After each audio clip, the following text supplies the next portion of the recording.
Il y a de cela maintenant bientôt 2 semaines que j'étais en Afrique, spécialement au Bénin, et j'ai trouvé au fait une mission sur Upwork. Ok, je me suis généré quand même minimum $1000 en tant que développeur. Dans cette vidéo, je vous partage au fait mon retour d'expérience par rapport à la plateforme Upwork.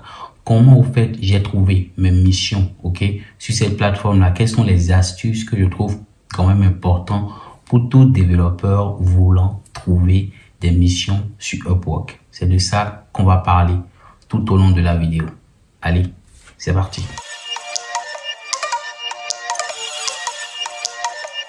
Alors, salut tout le monde et bienvenue sur JeuxLab. Alors, bienvenue sur cette nouvelle vidéo. Nouvelle vidéo essentiellement, comme je l'ai dit précédemment, nous allons parler de mon retour d'expérience après 3 ans que j'ai pas travaillé sur Upwork. Alors, pour la petite histoire, pour la faire assez simple, il y a de cela 3 ans maintenant que j'ai plus jamais travaillé sur Upwork, ok? Donc, la dernière mission que j'ai fait sur Upwork date de 2019. En voulant rentrer au fait en Afrique, je me suis lancé un défi qui est de pouvoir trouver une nouvelle mission sur Upwork après 3 ans. Et oui, je sais que c'est quand même un défi assez fou, mais je me suis dit, vu mes compétences, ok, vu mon expertise et vu au fait la manière dont je sais, discuter avec des clients, je me suis dit que normalement, ça doit le faire. Donc aujourd'hui, je vous partage au fait mon retour d'expérience par rapport à ça après plus de 3 ou 4 semaines que j'ai débuté maintenant une mission là-dessus. Je vous partage mon retour par rapport à ça et comment vous-même vous pouvez faire pour réactualiser ou soit vous inscrire ou optimiser votre profil sur la plateforme Upwork. Alors, la première astuce que j'ai fait, que j'ai eu à faire ici pour pouvoir en fait me remettre sur le marché sur Upwork, c'est de réactualiser mon profil. Alors, réactualiser mon profil, c'est un peu vague, mais en réalité, qu'est-ce que je mets dedans? C'est-à-dire de remettre à jour mes informations. Moi, par exemple, comme j'ai l'habitude de le dire, comme vous le savez, moi, je suis un développeur spécialisé au fait dans le domaine du développement d'applications web et mobile, mais essentiellement j'utilise plusieurs technologies et mes technologies de préférence, c'est ce que j'ai mis sur la plateforme. J'ai mis développeur Laravel, Symfony, Vue.js. Donc c'est ces technologies-là que j'utilise pour développer mes applications web. Donc comme je cherche des clients dans le domaine du développement d'applications web, j'ai pu mettre déjà en avant cette partie-là. Deuxième chose, c'est que j'ai en fait réactualisé la description de mon profil. Moi, en fait, je l'ai fait de manière stratégique. Si vous remarquez sur mon profil, j'ai mis en fait une première description en français et ensuite une dernière description, la même description, je l'ai mis en anglais. J'ai mis en français en première partie parce que j'ai au fait mis en avant le fait que je souhaite travailler avec des Français et en deuxième partie en anglais parce que oui, je peux travailler aussi avec des anglophones, mais je privilégie quand même quelqu'un qui parle français. Ça, c'est mes préférences à moi. Maintenant, ça c'est la deuxième. La troisième ici, c'est de mettre à jour mes compétences. Parce que lorsque vous mettez à jour vos descriptions, cela ne veut pas dire que vous avez marqué à l'algorithme que vous faites du Laravel et ainsi de suite. Si par exemple, vous êtes spécialisé en Angular, si vous mettez dans votre description, oui, j'ai eu à faire ci, j'ai eu à faire ça, l'algorithme, il n'analyse pas ça, il n'analyse pas les phrases que vous avez mis. Donc, au niveau de la partie compétences, vous devez mettre les compétences que vous avez. Si vous êtes bien en Angular, vous mettez Angular, vous mettez Vue.js, si vous êtes bien en Vue.js, ainsi de suite. Donc, vous allez lister toutes ces technologies-là que vous avez l'habitude d'utiliser et sur lesquelles vous trouvez que vous êtes quand même compétent. Ok, j'insiste dessus, il faut être compétent sur les technologies-là pour pouvoir le mettre en avant. Donc, c'est très important. Le troisième ici, c'est de pouvoir en fait passer des certifications. Si vous avez la possibilité, essayez de passer des certifications sur Upwork.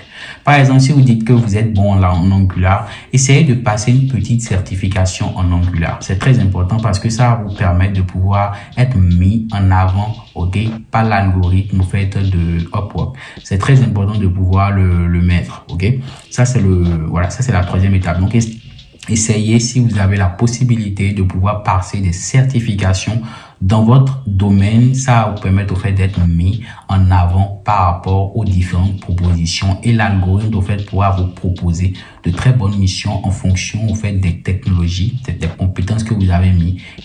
La quatrième astuce ici, c'est de pouvoir bien maîtriser le système de connect sur Upwork. Alors, un connect, c'est comme un crédit.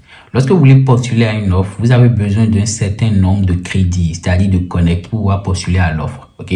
Pouvoir postuler par exemple à une offre de développeur Laravel, vous allez voir sur l'offre par exemple qu'ils ont besoin de 2 crédits. Donc si vous disposez de 10 crédits, il va faire les 10 moins 2, ok? Il va vous donner le résultat. Donc ici ça va faire 8 connects qui restent. Donc si je postule à des offres, au fur et à mesure mes connects vont diminuer, ce qui fait que au fait je ne pourrai plus postuler à des offres. Donc le plus important ici pour moi, pour ces défis là, c'est de ne pas postuler à n'importe quelle mission. Il faudrait que je puisse voir au fait vraiment si la mission déjà m'intéresse, si le client il est sérieux, et aussi pour voir au fait les retours des freelancers qui ont travaillé avec lui. Et en troisième partie, voir au fait le nombre de personnes qui ont postulé à cette offre-là. Parce que je ne veux pas me retrouver à la 50e place par rapport à une offre. Ok, donc s'ils sont déjà 50 personnes ou déjà même 20 personnes qui ont postulé à cette offre-là, moi je passe à une seconde offre parce que je me dis que ça serait très compliqué de pouvoir faire la différence. Si vous ne vous voyez pas de manière visuelle, physiquement, ça serait très compliqué de pouvoir faire la différence. Donc je privilégie essentiellement des offres déjà qui ont été bien référencés par voilà les anciens freelancers de ce client là, c'est-à-dire le retour des freelancers, qu'est-ce qu'ils ont pensé de ce client et tout. 2, je vérifie si le client au fait il a l'habitude de payer. S'il n'a pas l'habitude de payer, je ne vais pas postuler à ça. Moi au fait c'était mes critères. Donc s'il n'a pas l'habitude de payer, je vais pas me hasarder à pouvoir gaspiller mes connects pour postuler à cette offre là. Et le troisième ici pour moi c'est essentiellement au fait voir essentiellement si quel est le nombre de personnes qui ont postulé à la mission. S'ils sont plus de 50, chez moi c'était s'ils sont plus de 20, je ne postule pas à cette mission-là. Donc là, moi j'ai commencé avec ces différents critères-là dans ma recherche de mission. Donc vous l'avez bien compris, la 4e étape ici c'est d'aller à la chasse au fait des missions, mais en ayant au fait des critères, en ayant au fait vraiment des critères essentiellement pour pouvoir postuler à cette offre-là. Ok, donc si vous avez compris ça, passons au 5e. Le 5e ici, c'est de pouvoir bien expliquer lorsque vous avez déniché votre mission, vous avez trouvé une proposition qui vous intéresse, de pouvoir au fait bien vous mettre en avant par rapport à la mission. Donc ici, quand je dis de vous mettre en avant, c'est-à-dire rattacher un peu la mission actuelle que vous avez trouvée, rattacher ça à ce que vous avez l'habitude de faire. Si par exemple, je trouve une mission en Laravel et c'est un système par exemple de notification que le client me demande de faire, je vais montrer au client que j'ai déjà l'habitude de le faire et que j'ai les compétences nécessaires pour le faire. Je vais pas le montrer en parlant beaucoup, je vais le montrer avec les preuves. Je vais lui montrer au fait avec les liens des différents projets que j'ai eu à faire qui impliquent, qui en fait font référence à ce que lui veut faire. Et en troisième partie, je vais essayer de jouer la carte de la familiarité, parce que ici on n'est pas que des robots, on est aussi des hommes. Donc ici il faudrait mettre en avant le fait que vous êtes social, vous êtes quelqu'un d'ouvert et que vous êtes essentiellement là pour satisfaire le client.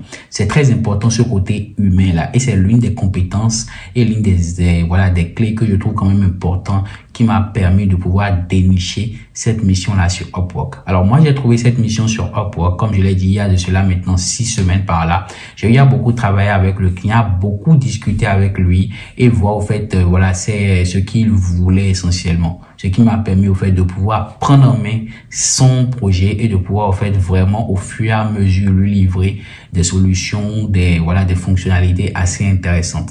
C'est très important que vous puissiez au fait vraiment vous mettre à la place du client. Je répète ici, le plus important, c'est pas de l'argent. C'est pas le fait qu'on vous paye $1000, $2000. Le plus important, c'est de pouvoir satisfaire le client. Faites tout pour durer avec le client. Je prends moi, par exemple, mon cas. J'ai pas eu à faire beaucoup de missions sur Upwork, moi. Personnellement, comme je l'ai dit, ça fait maintenant 3 ans que je l'ai pas fait.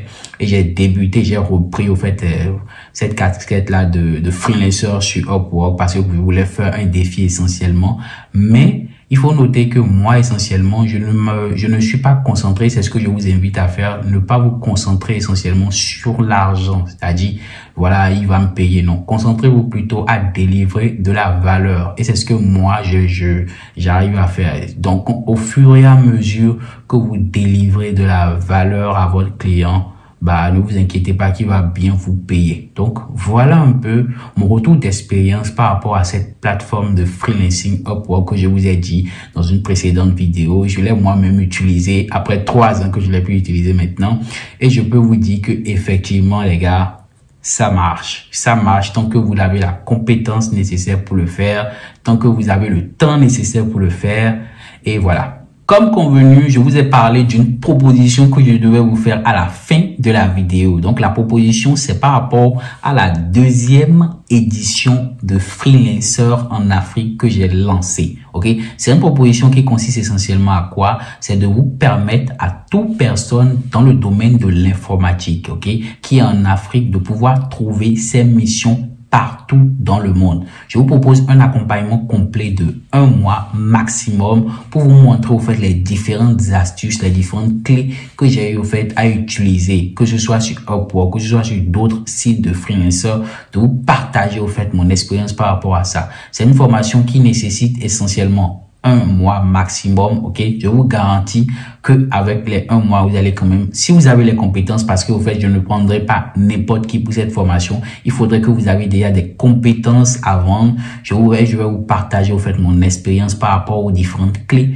que je trouve quand même important, ok, que vous devez au fait mettre en avant lorsque vous voulez postuler pour une mission en freelancer, que ce soit en freelancing, que ce soit en Afrique, ok, que ce soit sur Upwork, un peu partout, hein, Upwork, Coder.com, tout ça. On va dénicher, on va parler de tout ça tout au long de la formation. Si cela vous intéresse, en bas dans la description, vous allez voir, vous faites un formulaire, vous allez remplir tous les différentes étapes demandées, et si votre profil est validé, vous serez contacté par un membre de jeu là pour pouvoir vraiment voir ce que vous voulez et voir si on peut vous accompagner. Donc, petite notification, il n'y a que 10 personnes que je pourrais accompagner pendant les 1 mois. Il n'y aura pas plus parce que je veux au fait avoir vraiment un résultat et travailler quand même avec des personnes compétentes et qui ont vraiment des compétences à partager avec moi. C'était tout pour moi. À la prochaine vidéo, les gars. Peace.